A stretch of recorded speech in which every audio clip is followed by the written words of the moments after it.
사무엘상 10장 말씀을 보겠습니다.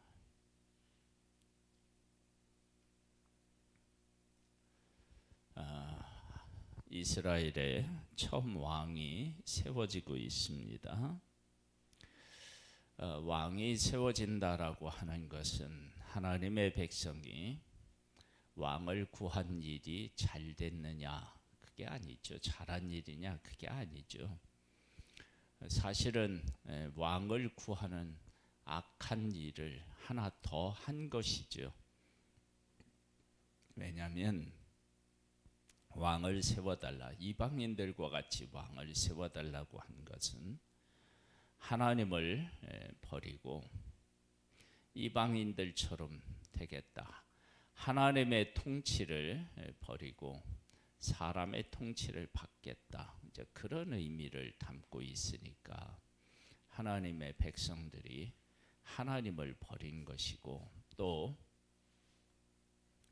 사무엘이 한 평생 하나님의 말씀으로 그 백성을 이끌었는데, 그런데 그 사무엘마저도 사무엘을 일평생 자기들을 이끈 그 사무엘에 대한 한마디로 말하면 배신이라고도 할 수 있습니다.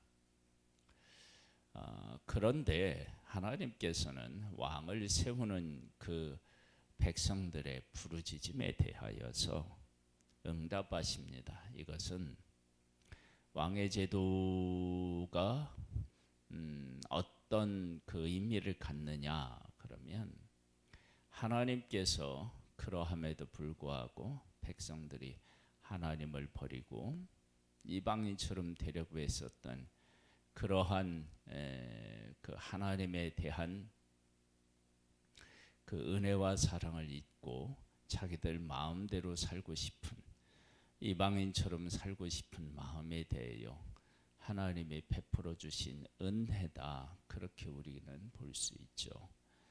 하나님께서 그런 은혜를 베풀어서 하나님의 뜻이 이루어지는 데 있어서 여러 가지 또 우리가 이제 생각해 볼 문제들이 있어요. 첫 번째, 하나님의 백성들이 왕을 구하는데요, 처음 세우는 왕을 누구를 세울 거예요? 그리고 내가 원하는 왕, 네가 원하는 왕이 따로 있다면 그때는 어떻게 조율을 해서 왕을 세울 거예요? 사실은 하나님의 백성들에게 이러한 일에 대한 대비책은 전혀 없었습니다. 그러니까 이방인들처럼 왕을 세워서 왕이 우리들 앞서서 나가서 싸웠으면 좋겠다 그러는데, 사실은 하나님이 하나님의 백성을 다스리고 하나님의 백성 앞서가서 싸우셨는데, 그렇게 하나님께서 하나님의 백성들에게 베풀어 주셨던 은혜에 대해서 감사하지도 못하고 사실은 배신한 건데, 이런 백성이라면 이런 백성들에게 왕을 세워달라고 했지만 그들에게 왕을 세우는 일을 맡기면 문제가 있을 거예요. 그리고 하나님께서 어떤 한 사람을 지목하여서 이 사람을 왕으로 세우려고 한다, 그렇게 할 때에도 그 사람이 정말로 하나님이 세운 사람인지 어떻게 알겠느냐, 막 이렇게 또 항의를 할 수도 있고요. 그래요. 그러니까 사사시대에서 왕의 시대로, 왕정 시대로 바뀌는 이 시기가 사실은 혼란스러운 시기인 거예요. 그리고 사무엘이 한평생을 하나님의 뜻대로 다스렸지만 아들들은 뇌물을 받고 백성들은 왕을 구하는 일을 해요. 그러니까 한평생 사무엘이 충성을 하긴 했는데 그 결과물이라고 하는 것이 참 의문이 생긴단 말이에요. 이러할 때 하나님께서 그 충성한 사람의 삶의 가치와 의미, 그리고 그러한 가치와 의미를 제대로 못 깨달아 알지 못했던 백성들의 현실의 삶, 이런 것들을 오늘은 이 말씀 10장에 있는 말씀을 한번 통해서 좀 생각을 좀 해보겠습니다. 이에 사무엘이 기름병을 가져다가 사울의 머리에 붓고 입맞추며 이르되 여호와께서 내게 기름을 부으사 그의 기업의 지도자로 삼지 아니하셨느냐. 사무엘이 이스라엘을 지금 다스리고 있잖아요. 그런데 하나님께서 백성이 요구한 대로 왕을 세워주겠다고 하는 거예요. 사무엘 입장에서 보면 지금까지 하나님 말씀으로 자기가 잘 백성을 다스렸잖아요. 그러면 이렇게 구한 백성들이 있지만 그 유예 기간을 좀 더 갖고 왕을 세우면 좋지 않겠어요? 근데 그 기간이 길지가 않은 것처럼 우리에게 여겨지잖아요. 그러면 백성들이 하나님을 버리고 이방인처럼 되려고 왕을 구했다. 그러면 너희들이 지금 이방인처럼 왕을 구하는 것은 나를 버리는 것이고, 그리고 너희들을 한평생 다스린 사무엘에 대하여서도 이게 배신하는 거 아니냐, 그러면서 백성을 설득하는 그런 어떤 시간들을 가져야 할 텐데 그런 시간이 거의 없어요. 바로 왕을 세우는데, 그렇게 세워질 때 사무엘 입장에서 보면 한편으로는 황당하지 않겠어요? 자기는 평생 헌신하고 충성했는데 백성이 세워달라고 그렇게 하니까 하나님께서도 그래 그럼 세워라. 그래서 한 사람을 지명해서 그에게 기름을 부으라는 거예요. 그러면 이러한 일에 대하여서 보통의 경우는 어떤 반응을 보일까요? 아니 그럴 수 있느냐.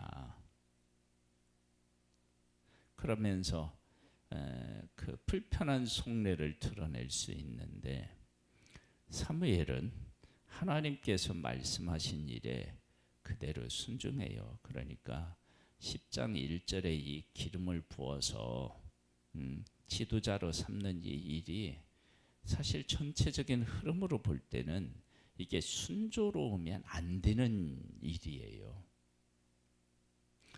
사울 왕이 다윗 왕에게로 왕권이 넘어갈 때 얼마나 혼란스러웠습니까?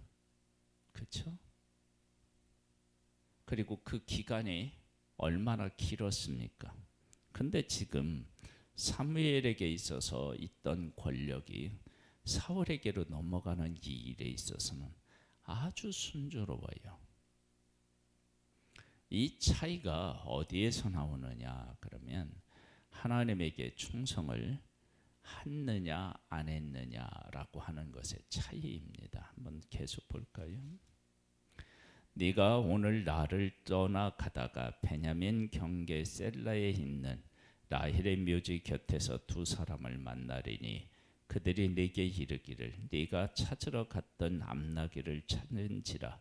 네 아버지가 암나귀들의 염려는 놓았으나 너희로 말미암아 걱정하여 이르되 내 아들을 위하여 어찌하리요 하더라 할 것이요.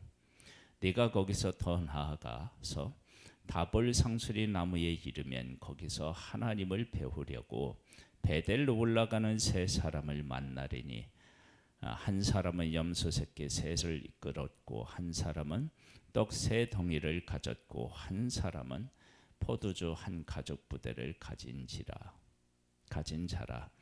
그들이 네게 문하라고 떡 두 덩이를 주겠고 너는 그의 손에서 받으리라. 그 후에 네가 하나님의 산에 이르르니 그곳에서는 블레셋 사람들의 영문이 있느니라.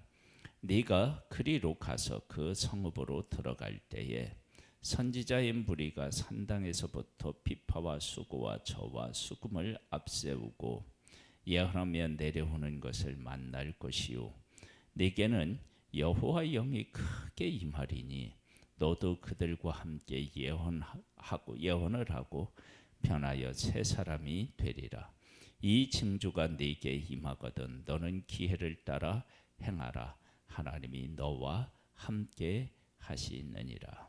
그래서 사울에게 기름 부었을 때 일어날 일에 대한 얘기가 쭉 기록되어 있잖아요. 하나님께서 사울에게 기름을 부어서 하나님의 백성의 왕을 이렇게 세우는 이 일에 있어서 하나님이 어떻게 하셨느냐? 그러면 이렇게 하는 거예요.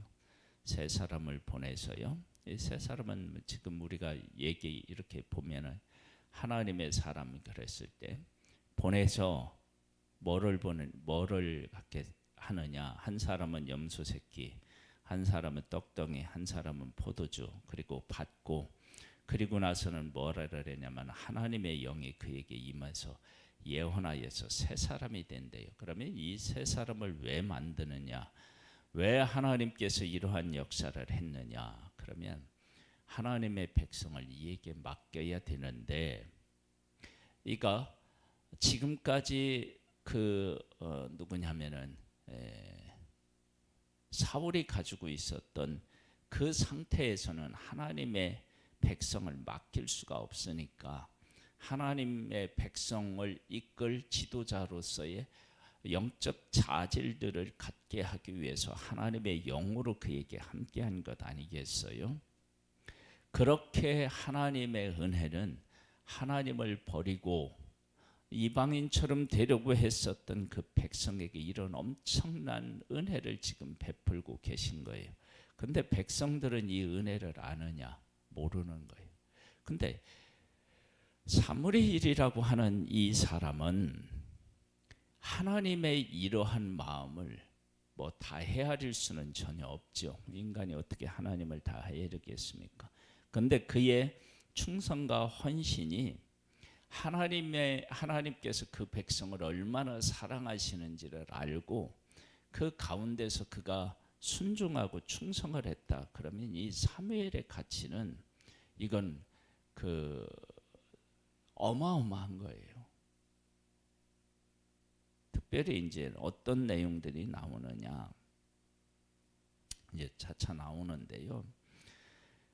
백성들이 사울이라고는 사람을 하나님이 세우셨는데 백성들 중에 좋아하는 사람도 있고 좋아하지 않는 사람도 있다고요. 그리고 이 좋아하지 않는 사람들의 입장에서 보면 이 사람을 하나님이 세우셨다고 어떻게 알 수 있느냐 라고 하는 이의를 제기하고 항의할 수 있잖아요. 받아들이지 않을 수 있잖아요. 그때 사무엘의 한평생 충성이 어떻게 사용되느냐 그러면 내가 누구에게서 뇌물을 받고 하나님 뜻에 위배되는 일을 한 번이라도 한 적이 있느냐? 없다는 거예요. 그러면 왕을 세우는 일에 있어서 누군가로부터 뇌물을 받고 내가 이 왕을 세웠겠느냐? 그 한마디에 백성들이 할 말이 없는 거예요. 그러면 이것은 사울이 왕이 된 것은 사울이 사무엘을 통하여서 기름 부어서 왕으로 세웠다. 이것은 틀림없이 하나님께서 하신 일이다 라고 하는 것을 백성이 반발할 수가 없어요. 그러니까 사무엘의 충성의 가치는 어디에 있느냐면 이 일은 하나님께로부터 왔다라고 하는 사실을 백성들로 하여금 부인할 수 없고 거부할 수 없는, 하나님이 하신 일은 하나님이 하신 일이다 라고 하는 것을 인정할 수밖에 없도록 이렇게 살았다. 이게 이제 사무엘의 삶의 가치, 한평생 헌신한 삶의 가치인 거예요. 그러니까 사울이 왕이 되는 이 일이 사실은 전체적으로 보면은요, 위기가 아닌 것 같은데 엄청난 위기예요. 한평생 하나님이 사울이 하나님의 뜻에 순종하여서 백성을 다스렸는데 아들들은 뇌물을 받고, 또 아들들에게 뇌물을 준 사람은 권력을 가지고 있는 사람이, 힘 있는 사람이겠죠. 그런 사람들이 뇌물을 주고 판결을 굳게 하고, 이게 한평생 다스렸는데 그런 일이 일어나는 거예요. 백성들은 이방인처럼 우리에게도 왕을 달라고 요구하죠. 기회는 이때다라고 해서. 그러면 이러한 때에 하나님의 온전하신 뜻에 대해서 백성들이 순종하여서 그것을 받아들이게 하는 일이, 이게 얼마나 어려운 그런 일이겠어요. 그런데 그들이 요구하는 왕의 제도, 요구하지만 왕이 어떤 존재인, 어떤 사람을 선택해야 되는지, 그리고 이 사람을 누군가가 반대하고 누군가가 찬성한다면 이 어려운 난제를 어떻게 풀 것인지, 이런 문제에 대해서 백성들은 전혀 답을 가지고 있지 못했다고요. 그때 하나님께서 사무엘을 통해서 사울을 선택하고, 그리고 선택하시고, 그리고 그 사울에게 기름 부어서 왕을 세우는데, 하나님께서 사울에게는 하나님의 영으로 함께 해주셔서 새 사람을 만들고요. 그 다음에 백성들에게는 무엇을 통해서, 사무엘의 한평생 순종한 그 삶을 통해서 백성들에게 말씀하시는 거예요. 그때 백성들은 그 사무엘의 삶을 통해서 하나님의 뜻을 전했을 때, 그래 이건 하나님의 뜻이야, 이 뜻에 대해서 우리가 왈가왈부할 수 없어, 그렇게 이야기할 수 없도록 만든 거예요. 그래서 이스라엘의 초대 왕이 세워집니다. 여러분, 우리들은 하나님에게 순종해요. 그리고 순종한 우리의 삶이 좋은 결과를 맺을 수도 있고, 순종했는데도 불구하고 순종에 대한 어떤 가치가, 의미가 살아나지 않는 그러한 때도 있어요. 그런데 그 순종의 가치는 어디에 있느냐면, 내가 한 그 일이 어떤 열매로 맺혀지느냐라고 하는 것보다 더 중요한 것이, 나를 통해서 하나님의 뜻이 이루어질 때 그 뜻이 하나님의 뜻이라고 하는 사실을 그 누구도 부인할 수 없는 그런 존재로 내가 쓰임을 받고 있는 것이, 그게 충성이고요. 그 충성의 가장 아름다운 모습이 하나님이 하신 일을 하나님이 하셨다라고 사람들이 인정할 수 있도록 내가 쓰임 받는 것이, 그게 충성의 가치인 거예요. 그런 측면에서 보면 사무엘은 복 있는 사람이고요. 만일에 그런 가치로 안 보고 열매의 가치로 보면 그 아들들은 뇌물을 받아서 판결을 굳게 하죠. 백성들은 사무엘도 버리고 하나님도 버리고 자기들 뜻대로 살겠다고 왕을 구하고 있죠. 이런 생각을 하면 절망스럽죠. 그런데 그 사울을 왕으로 세워지는 그 과정에서 하나님께서 사울을 선택해서 이 하나님의 백성의 초대 왕을 세우는 일에 있어서 혼란이 없어요. 물론 우리가 이제 끝에 보면은, 우리가 이제 27절에 보면은 사울에 대해서 좋지 않은 감정이 있는 사람이 있거든요. 이 감정도요, 금방 내 문제가 해결이 돼요. 한번 보겠습니다.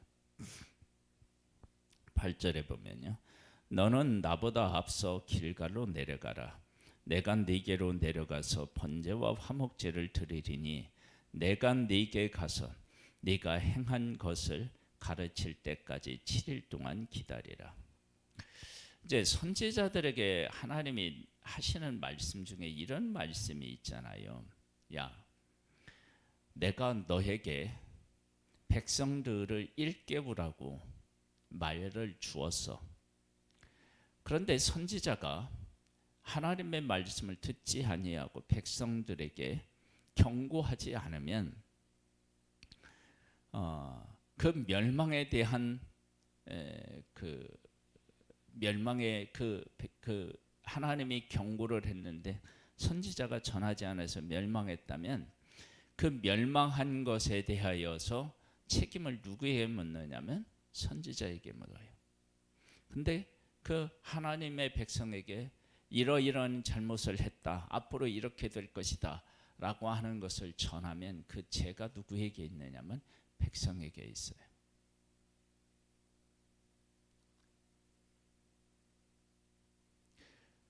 하나님의 뜻에 순종한 그 일에 대한 가치, 그 가치는 하나님의 뜻이 세상 속에서 어떻게 인식되느냐라고 하는 문제가 대단히 중요한 거예요. 그것이 충성에 대한 가장 큰 가치예요. 의미예요. 그 열매가 어떠하느냐라고 하는 문제는 그 다음의 문제예요. 자, 9절로부터 보면요. 그가 사무엘에게서 떠나려고 몸을 돌이킬 때에 하나님이 새 마음을 주셨고 그날 그 칭조도 다 응하니라.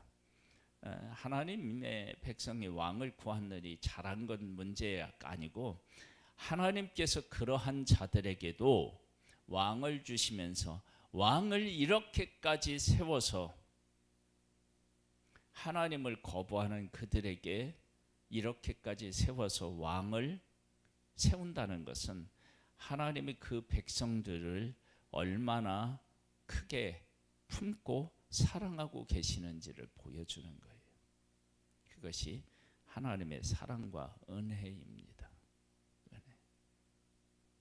그들이 산에 이를 때에 선지자인 무리가 그를 영접하고 하나님의 영이 사울에게 크게 임함으로 그가 그들 중에서 예언을 하니 전에 사울을 알던 모든 사람들이 사울이 선지자들과 함께 예언함을 보고 서로 이르되 기스의 아들에게 무슨 일이 일어났느냐 사울도 선지자들 중에 있느냐 하고 그곳에 어떤 사람은 말하여 이르되 그들의 아버지가 누구냐 한지라 그러므로 속담이 되어 이르되 사울도 선지자들 중에 있느냐 하더라. 왕을 세우고 하나님의 영이 임해서 예언을 하는데 그것을 조롱하는 사람이 있을 만큼 그렇게 하나님의 뜻을 받아들이지 못했다는 거예요.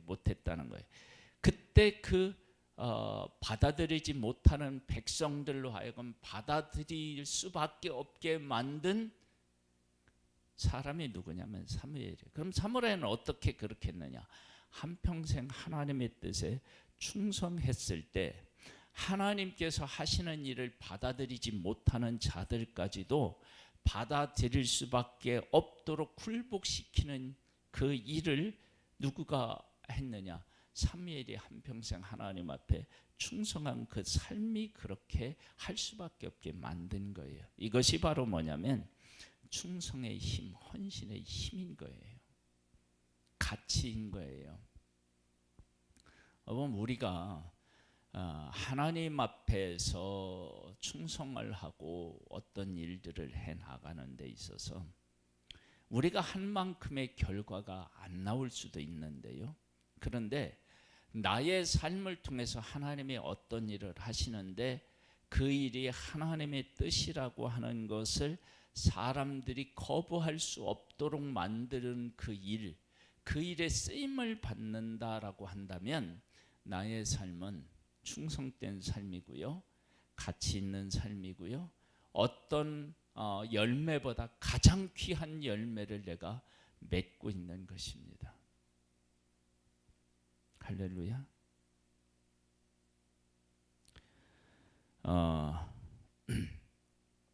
사울이 예언하기를 마치고 산당으로 가니라.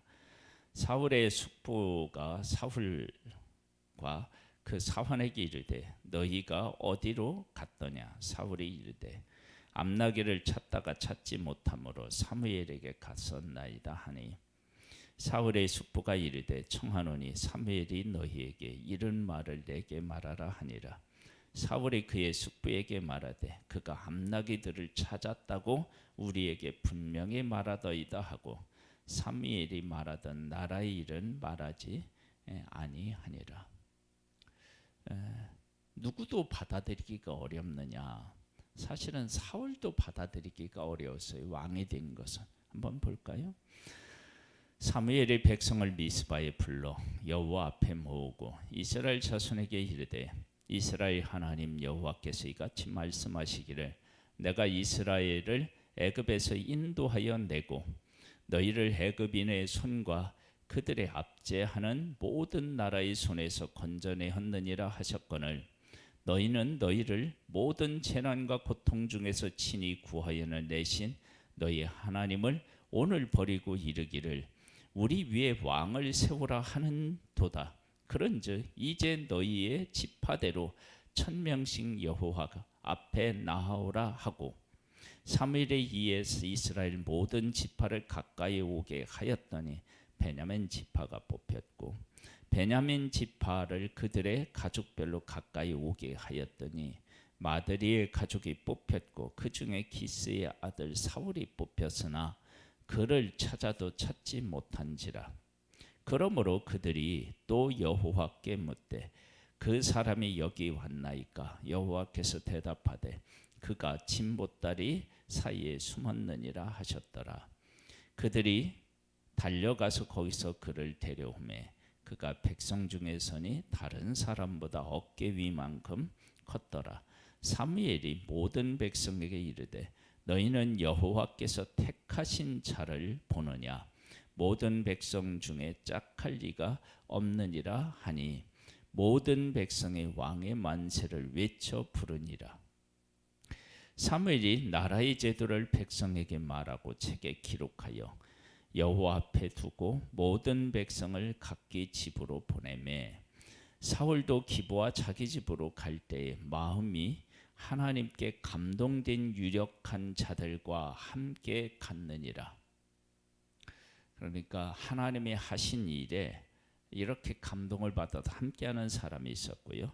어떤 불량배는 이르되 이 사람이 어떻게 우리를 구원하겠느냐 하고 멸시하며 예물을 바치지 아니하였으나 그는 잠잠하였더라. 그러니까 문제들이 그 안에 여러 가지가 내재되어 있는데 이 문제들이 문제로서 부각되지 않고 하나하나 다 다스림을 받아서 하나님의 뜻이 이스라엘 백성들에게 온전히 서는 그 일에 누구의 삶이 사무엘의 삶이 어떻게 평생 하나님의 뜻에 순종한 그 삶이 그 모든 문제를 잠잠케 하는 일에 쓰임받은 것을 보게 됩니다. 하나님의 뜻에 순종했다고 해서 모든 것들이 우리가 생각하는 쪽으로 열매를 맺거나 상황이 전개되는 것은 아닙니다. 그러나 우리가 하나님 앞에 계속적인 충성을 보일 때 저 사람이 저렇게 하는 것은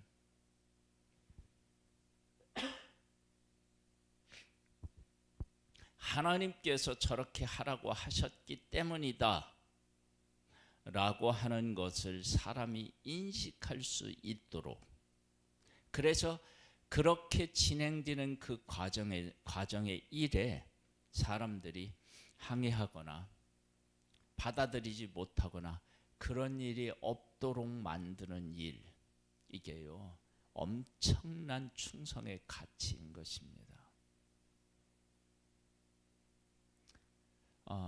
우리가 하나님의 사람으로서 이 땅에 살아가면서 하나님을 모르고 거부하는 사람들에게 어떤 사람을 통해서 어떤 일들이 일어날 때 저 일은 하나님께서 저 사람을 통해서 저렇게 하시는 거야. 이렇게 인정할 수밖에 없도록 그가 하나님에게 충성했다. 그리고 그것을 사람들도 인정했다. 그러면 다른 건 볼 거 없어요. 그러면 그 사람은 복 있는 사람입니다.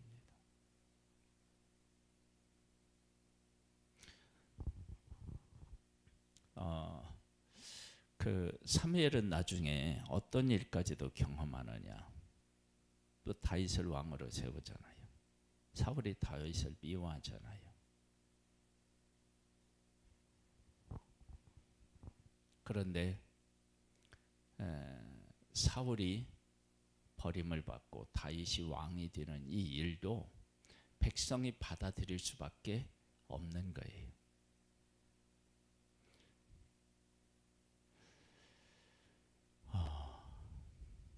우리의 삶은 이 땅에 살아가고 있기 때문에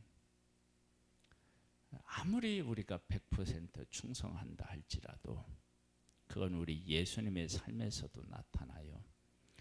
예수님이 하나님의 뜻에 순종했는데 하셨는데 제자들은 다 도망가고 예수님을 찬양하며 따르던 사람은 십자가에서 못 박으러 가고 그런데 예수님은 하나님의 뜻을 따랐어요. 하나님의 뜻을. 그리고 나서 어떤 일이 벌어졌느냐. 백부장은 그가 하나님의 죽는 것을 보고 하나님의 아들이라고 하는 것을 깨달았고 예수님이 그렇게 하나님 앞에 드리고 십자가에서 죽고 3일 만에 부활하고 사람들을 찾아갔어요. 제자들을 찾아가서 예수님의 부활하심을 보여주었을 때 그들이 이제 변해요. 하나님의 성령이 임하자 변해요. 그리고 나서 어떤 사람들이 되느냐 그러면 이 십자가에서 죽고 하는 이 일은 실패한 것이 아니라 그 안에 하나님의 구원이 담겨 있구나. 하나님 사람의 죄를 씻고 새 사람이 되는 일이 그 안에 있구나 하는 복음에 대한 가치를 깨달아 알고 난 후에 제자들이 목숨을 걸고 그 길을 따라가요. 그러니까 저것은 예수 그리스도께서 실패한 것이 아니라 하나님이 저렇게 예수 그리스도라는 제물을 통해서 우리의 죄를 용서하고 받아주신 이게 복음이구나 라고 하는 사실을 깨달아 알고 그 핍박이 그렇게 심했던 그때에 그 핍박을 두려워하지 않고 복음을 위해서 살아갈 수 있도록 한 것이 예수 그리스도의 순종의 삶이잖아요. 그런 역사들이 충성과 헌신의 삶에서 일어나는데 그것은 한 번으로는 안 됩니다. 어떻게 되냐? 삶을 드릴 때 가능합니다. 그래서 평생 우리가 하나님의 뜻대로 살아가면 하나님은 내 삶을 통해서 하나님이 하신 일이라고 하는 것을 하나님을 부인하는 사람들까지도 인정하게 만드는 그 힘 있는 이 일, 그 일에 쓰임을 받는 가장 복된 삶, 가치 있는 삶이 되는 것입니다. 하나님 아버지, 우리의 삶이 하나님 앞에서 가치 있는 삶 되기를 원합니다. 그것은 한 번의 순종으로 되는 일이 아니라 우리의 삶을 평생 하나님 앞에 드리면 그러한 놀라운 역사들이 일어나는 줄 믿습니다. 오 하나님 아버지, 우리가 충성한다고 해서 세상은 다 아름답게 변하지는 않을 수 있습니다. 그러나 하나님께서 우리를 다스리고 통치하고 계시다라고 하는 사실, 이 일은 하나님이 하신 일이다라고 하는 것을 누구도 부인할 수 없도록 만드는 그 일은 충성된 사람을 통해서 나타날 수 있습니다. 그렇게 우리가 귀하게 하나님 앞에 쓰임받게 되기를 소망하오니 우리를 붙잡아 주시고 이끌어 주시고 주의 영으로 충만케 하옵소서. 예수님의 이름으로 기도드립니다. 아멘. 하늘에 계신 우리 아버지여, 이름이 거룩히 여김을 받으시오며 나라에 임하옵시며 뜻이 하늘에서 이룬 것 같이 땅에서도 이루어지리이다. 오늘날 우리에게 일할 양식을 주옵시고 우리가 우리에게 죄 지은 자를 사하여 준 것 같이 우리 죄를 사하여 주옵시고 우리를 시험에 들게 하지 마옵시고 다만 악에서 구하옵소서. 대개 나라와 권세와 영광이 아버지께 영원히 있사옵나이다. 아멘.